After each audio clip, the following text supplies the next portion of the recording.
Hello friends, motivational video YouTube channel पे आपका स्वागत है। दोस्तों, मैं आपके लिए लेके आई हूँ अनमोल कहानी। तो चलिए वीडियो को शुरू करते हैं। एक गांव में एक सम्राट आने वाला था। सम्राट के दरबारी यह खबर लेकर गांव में पहुंचे और उनसे कहा कि सम्राट आने वाला है। सारी तैयारियां अच्छे से कर लेना, कुछ खास लोगों को भी तैयार कर लेना। उन सबको सम्राट के सामने दरबार में पेश करना है। लोग बहुत खुश हुए कि सम्राट से मिलने के उस गांव में एक फकीर भी रहता था। लोग उससे बहुत मानते थे। मानते क्या, पूछते थे। उससे लोगों ने कहा कि हमारा फकीर भी आ जाएगा। फकीर ने बहुत कहा कि मुझे इस दुनियादारी की बातों से क्या लेना देना नहीं। मुझे यह तो तरीके मालूम नहीं, शिष्टाचार मालूम, मेरी तो अपनी एक अलग ही दुनिया है। पर लोग मानने को तैयार नहीं थे। आपको तो जाना ही पड़ेगा, बल्कि आपको तो हमारा प्रतिनिधि बनकर खड़ा होगा पड़ेगा। आपको सिखाएंगे, सारे उत्तर बताएंगे। सम्राट जो भी पूछ सकता है वह उत्तर आपको पहले से ही तैयार कर रख देना है। पर आपको जानना पड़ेगा। फकीर के पास अब कोई चारा नहीं था हाँ करने के अलावा। सोने हाँ कर दी। अब गांव वालों ने सिपाहियों से पूछा कि राजा क्या क्या पूछ सकता है। उसे आधार पर फकीर को 4 चैप्टर सिखा दिया गया। आपकी उम्र कितनी है, बस पहला प्रश्न यही होगा, यही जवाब देना है।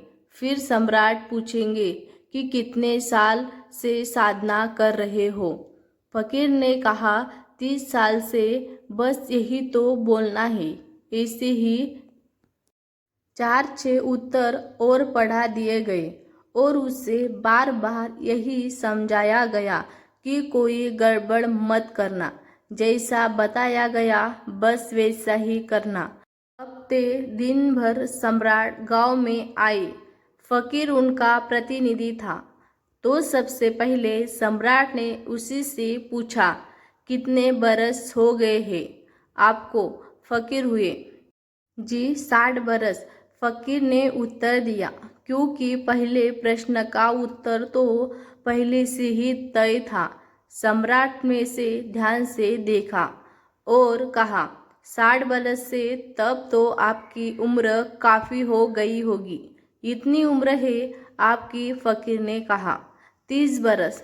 सम्राट ने कहा, असंभव नहीं सकता, हम दोनों पागल हैं। फकीर नहीं उत्तर दिया। सम्राट ने क्रोधित होकर कहा, क्या मतलब है तुम्हारा, तुम मुझे पागल रहते हो।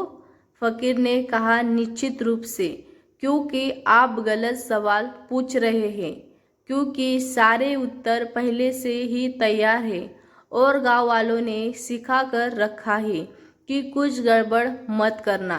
गड़बड़ आप कर रहे हैं।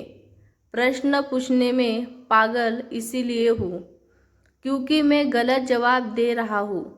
मेरी तो मजबूरी है, क्योंकि सारे उत्तर पहले से ही तैयार है।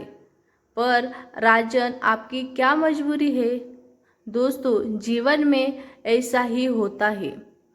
जब हम जैसे हैं वैसे ही न रहकर दूसरों के हिसाब से चलते हैं या दूसरों की तरह बनना चाहते हैं। जैसे होना वैसे ही रहना।